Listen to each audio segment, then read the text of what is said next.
Hey guys, it's your boy Mark back with yet another 2022 wrestling review. Yes, WWE Day 1, January 1st. Now, NJPW Wrestle Kingdom 16, Night 1, January 4th, 2022. I was hoping that I would be able to stream this, and I did. And not only did I stream it, this was the best experience I possibly could have asked for,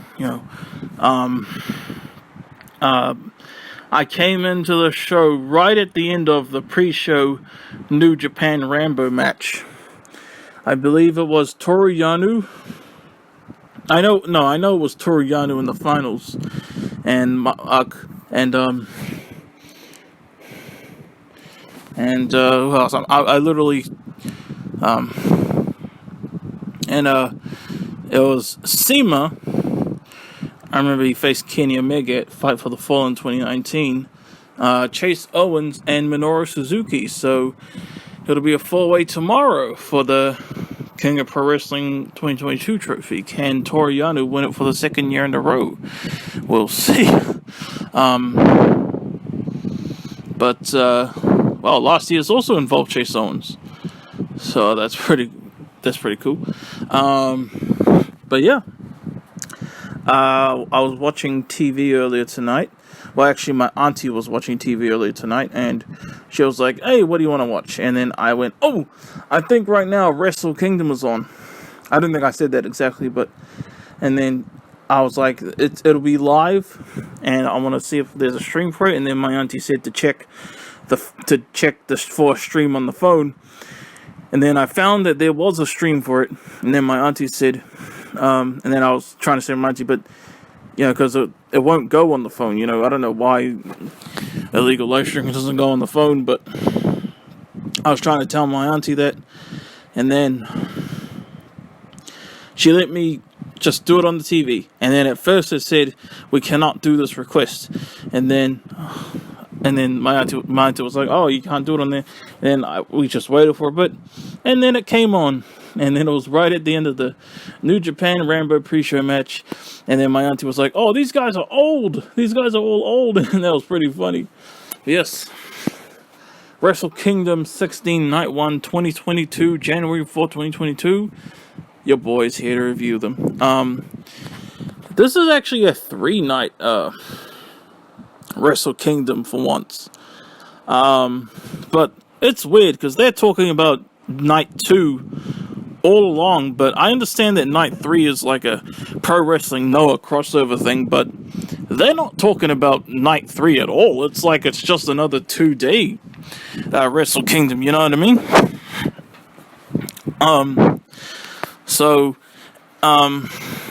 Hopefully I'll still be able to review Wrestle Kingdom Night 3, but that's such a weird main event. It's a big old tag match thing for the main event of Night 3. I can't name a single. Well, I can name Kenta. Does he count as a Pro Wrestling Noah guy? Kenta? Naomichi Marufuji, I know him. That's about it in terms of Noah guys, But, man, every single one is a tag match. That just sounds... Dang. I kind of wish that should be like a separate event, not part of Wrestle Kingdom. That makes no sense to me. But Wrestle Kingdom Night 2 is tomorrow. I'm very excited for the main event of that, man. Of course, I'll get on with this review first. Wrestle Kingdom Night 1. Very happy to be reviewing this again a year later. I wish I had reviewed Wrestle Kingdom 14 in 2020, but I don't know, man. I think I was going through some shit at the time, but I wish I had reviewed it. I'm sorry that I didn't, but anyway, Wrestle Kingdom 16 Night 1. Let's get this show on the road, y'all. Overall, I thought the show was alright. There was not one bad match on here. But for the most part, for me personally, and I haven't seen any more reviews, this is completely how I feel. I'm not going to be influenced by nobody else's star ratings or anything like that. This is completely how I feel 100% watching the show. I don't care what anyone else thinks, and I don't want to look at their ratings before I do my own review, because I don't want any influence. Never. Alright, I want my own for real thoughts and all that. So, yeah. Some people might think a match I rated like 2 3/4 is like 4.5. Probably. I don't feel that way though, you know. But yeah, this show as a whole was just alright for me. But the last 2 matches really made this show for me. But again, there wasn't one bad match whatsoever, in my opinion, on this show. And I still give credit where credit is due for every single wrestler that performed on the show. There was one recurring theme throughout the show that I personally noticed that I don't know if anyone else is going to mention. I don't know if this is a thing. I don't know if this is something I just never noticed that they do anyway. But sportsmanship, that was a lovely thing I noticed throughout the show. Sportsmanship, I'll get more into detail on that when I get to certain matches. But yeah, we begin the Wrestle Kingdom 16 Night 1 with Yo versus Sho. Dang fun opener to begin to begin this pay-per-view. They were already fighting before the bell rang, bro. And then it started off with a huge ass dive to the outside, which was so cool to see. And then they fought on the outside for quite a bit. I think they did a suplex on the ramp area. And then I believe it was Sho who grabbed like a what do you call them? Like a worker person, and like scoop slammed him onto Yo, and then he did that twice, I believe, and that was just real fun. And then they got in the ring. This was a grudge match, you know, Roppongi 3K. I noticed that in this year's Wrestle Kingdom we have 2 former tag team members fighting each other, and just like last year with Evil versus Sanada, that I noticed. This was a pretty solid match. It ended quite abruptly, you know, with Yo getting like a roll-up type win.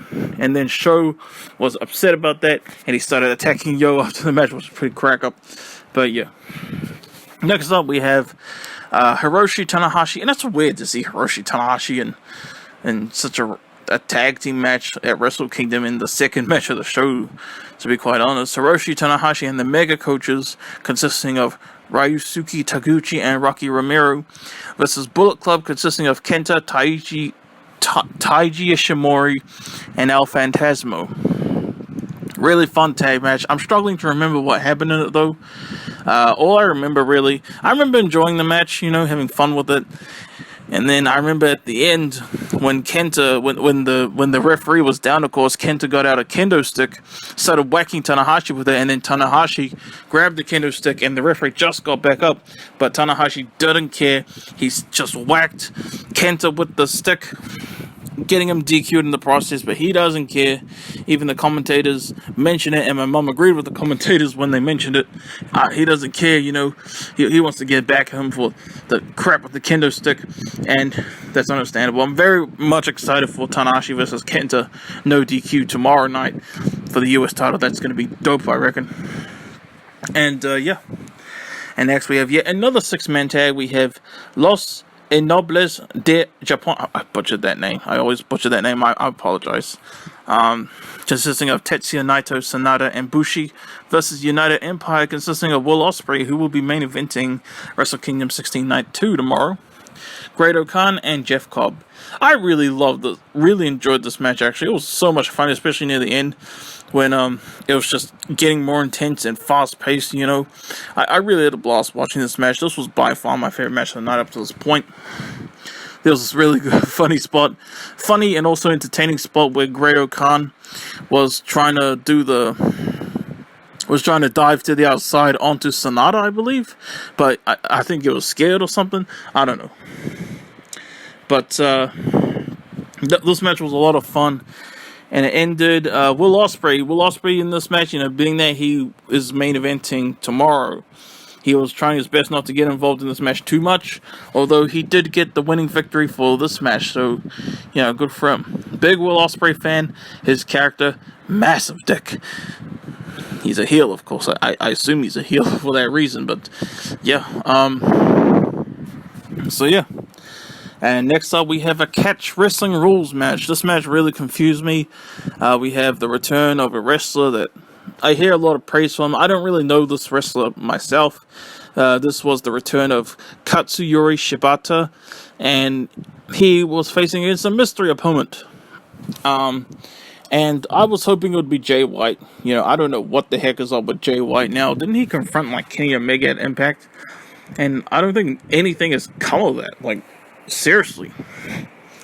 Like, unfortunately, he did lose the Never Openweight Championship. Something I didn't even know about till I read the match card for this.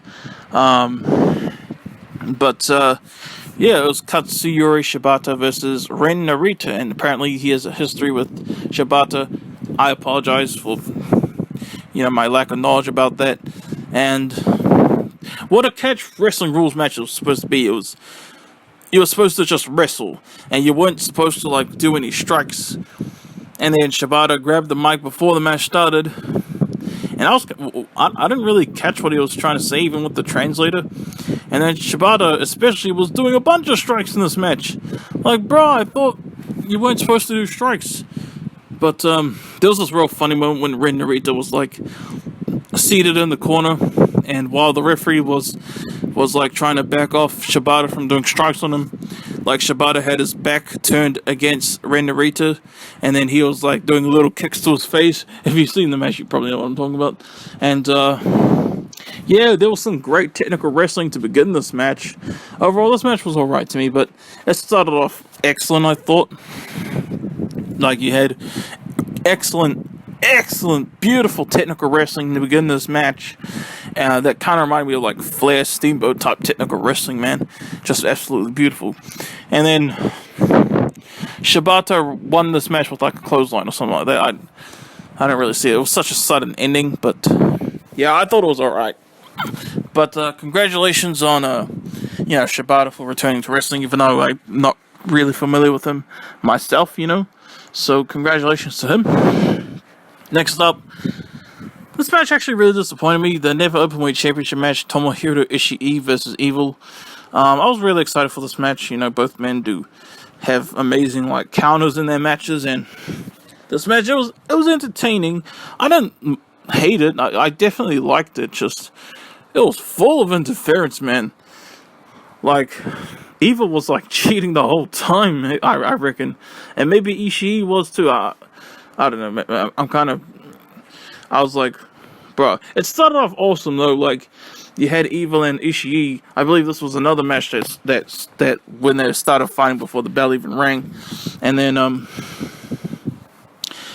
Evil, like, pushed Ishii into the barricade, and then he hurt, like, a crew member and, like, kind of sent him flying. That was a pretty cool spot that I really liked, personally. And then Ishii kind of, like, tripped over this small edge.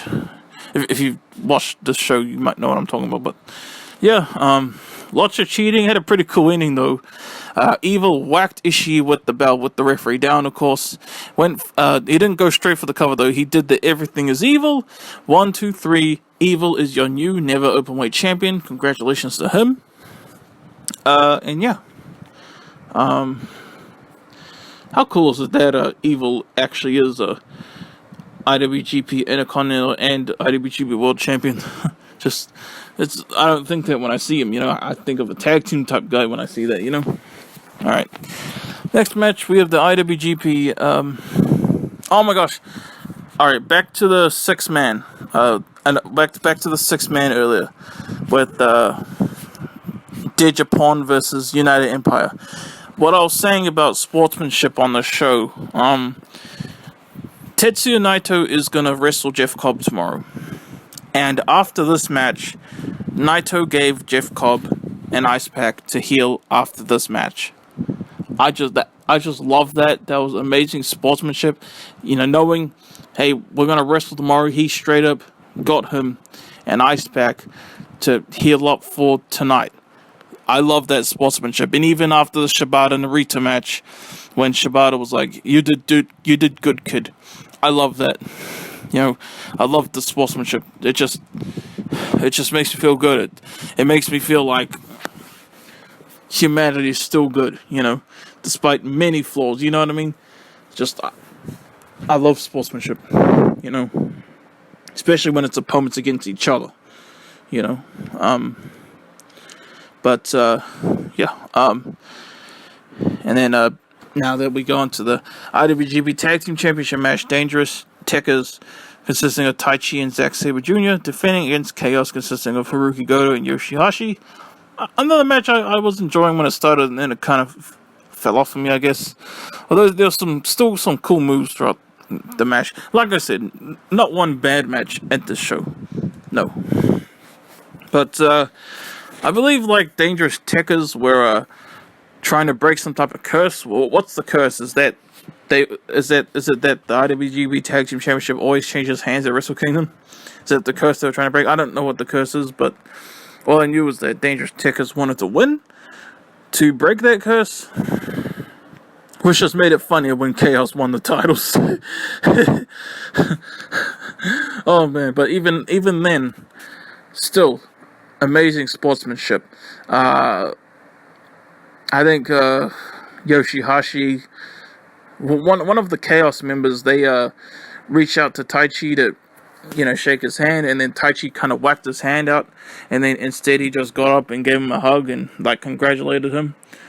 Again, beautiful sportsmanship that makes me feel like there's still lots of good in the world, you know. Love that. Love that.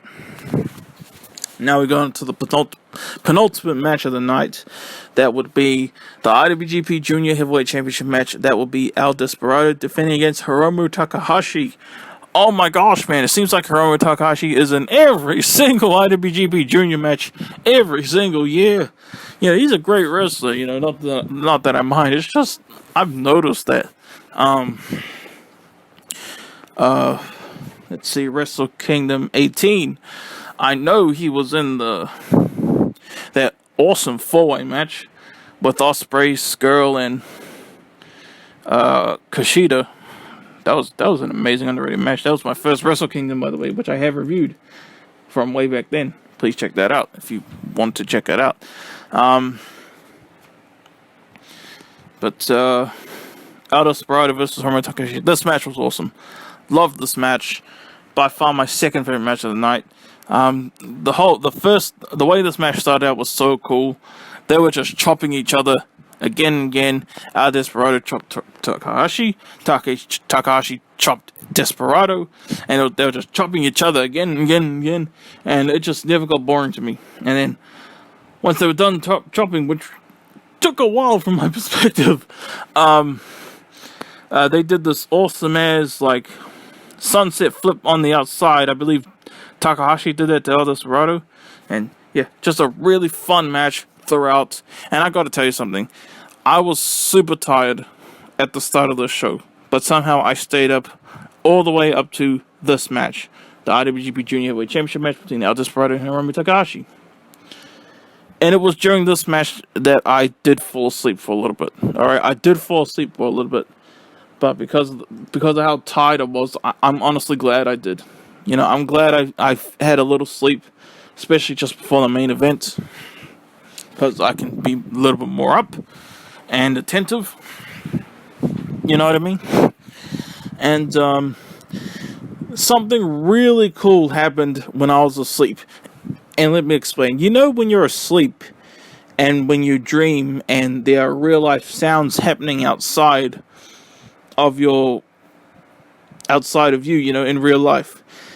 And then in your dream, those real life sounds kind of mix into your dream and repurpose as something else, you know, like real life for real sound effects, you know what I mean?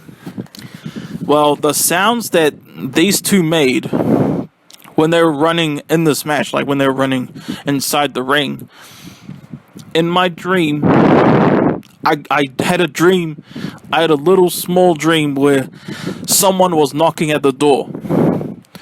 And the door knock sounds was El Desperado and Hiromu Takahashi running.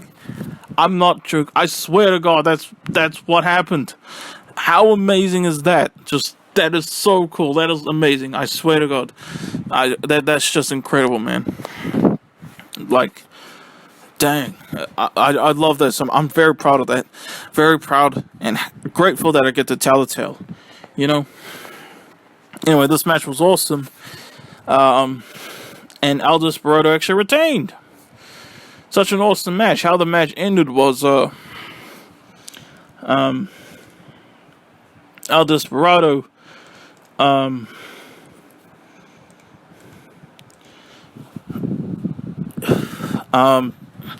he did his finisher. I forgot what his finisher was, but he did it. Oh no, I remember now. It was like I'm sure it's not called the fairy tale ending in this one, but he did the fairy tale ending to Hiroshi Takahashi, and instead of going for the pin straight away, he picked him up one more time for one more fairy tale ending, and he pinned him Undertaker tombstone style. 1, 2, 3. El Desperado retains. Awesome match. Hiromu looked so disappointed afterwards, and I did feel bad for him because, but yeah, it was an awesome match. Loved it, and I'm very proud of this match. I loved it, man. I really loved it. This is literally my second favorite match of the year now. Just epic stuff. But now we go into the main event. The moment of truth. I don't know if that is actually right, because it just sounded right to say the moment of truth when referring to the main event. The IWGP World Heavyweight Championship match. Shingo Takagi defending against Kazuchika Okada. What can I say? This was the match I was most excited for. It was the main event of Wrestle Kingdom Night 1. Wrestle Kingdom 16 Night 1. To be more Pacific. The Pacific Ocean. This match was epic. What you'd expect, basically. It was a very, very long match. But holy crap, I was so invested that when the commentators mentioned that this match had gone on for over 20 minutes so far, I was like, what? Because I was just so into the match, so invested. Amazing, spectacular performances from both men. Both Shingo Takagi and Kazuchika Okada both of them proved that they were worthy of being champion in this match. That's truly how I felt during this epic match. There was this one really badass moment in this match. I've never seen anything like this in any match. On the outside, Kazuchika Okada, he did a DDT to Shingo Takagi on the outside floor. Or on the outside, not, still right next to the ring, Anyway, he did a DDT to Shingo Takagi. He still had the hold on, the DDT hold. And while still in that position, Shingo Takagi picked himself and Okada up and did like a suplex with Okada still with the DDT hold on him. That was so boss. I've never seen anything like that in any wrestling match ever. That is incredible. That was amazing. And this match as a whole was amazing. You had that, and that part should have gone to replay. The DDT into a suplex part, that should have gone to replay, man. But of course, Okada did that beautiful enziguri to Shingo with Shingo on the top rope where he falls to the outside. Beautiful spot. And of course, he did the spot when Okada, when he big boots his opponent, and then he runs to like the other side of the ring circumference area.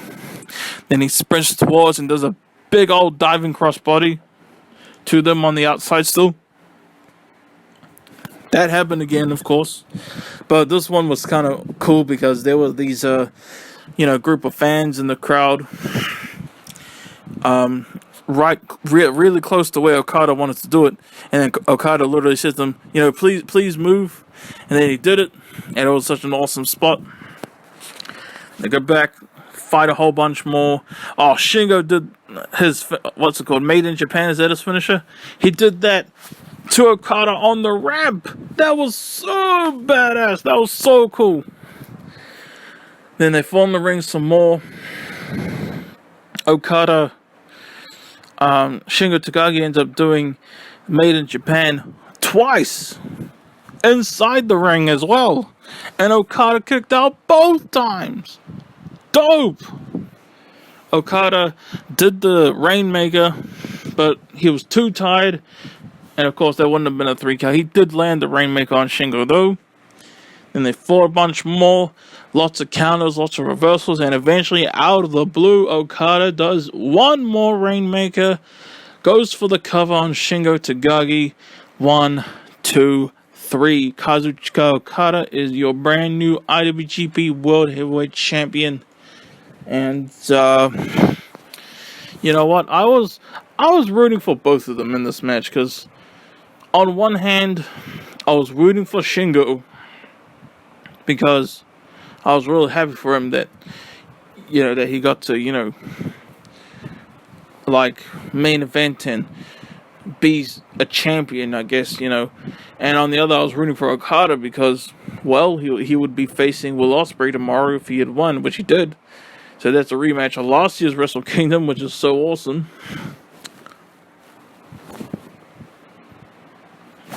And also, he was bringing back the old IWGP Heavyweight Championship. But it looked like he wasn't allowed to do that for real or something, because he did put on the new design after the match, you know. And then he was like, again, more amazing sportsmanship. He said to Shingo Takagi, you were a real fighter or something like that. And then I remember he said the new year doesn't truly begin until Wrestle Kingdom, which is still a cool thing to say. Of course, I disagree with that, but I'm sure he wasn't, not something to seriously think about, you know. And I noticed this about Okada. Until tonight, he had never won the IWGP World Championship at Wrestle Kingdom. That's something I noticed. He won it the first time at New Beginning 2012, I think, and then the second time was in 2013 at Pro Destruction or some shit. And then he never won it at Wrestle Kingdom, okay? He's defended it successfully at Wrestle Kingdom, but not until here has he won the title, although this is technically a new one, and he's the 4th ever champion. First being Kota Bushi, second Will Ospreay, who could be the first 2-time one tomorrow. Third being Shingo Takagi, and now 4th Okada. And then Will Ospreay came out, you know, to say, I didn't break a sweat tonight, you know, and tomorrow I'll be your new champion, you know, but kind of like Jay White from last year after Kota Bushi defeated Naito, you know. Then Okada called him a fake champion, and then he celebrated some more, and Wrestle Kingdom Night 1 ends. Man, those last 2 matches were so awesome. I really love those last 2 matches, and yeah, I would say by far my favorite match of the year so far. Takagi versus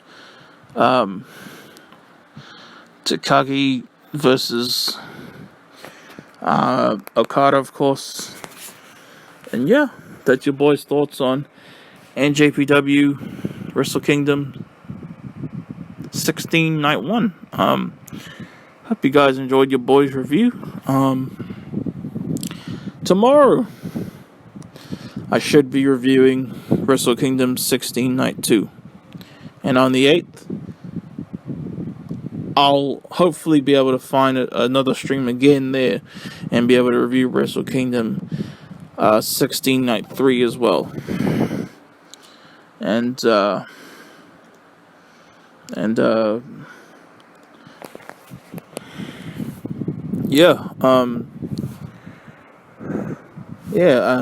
2, my review of Night 2 will not be before the first Rank Wednesday of 2022, just letting you guys know.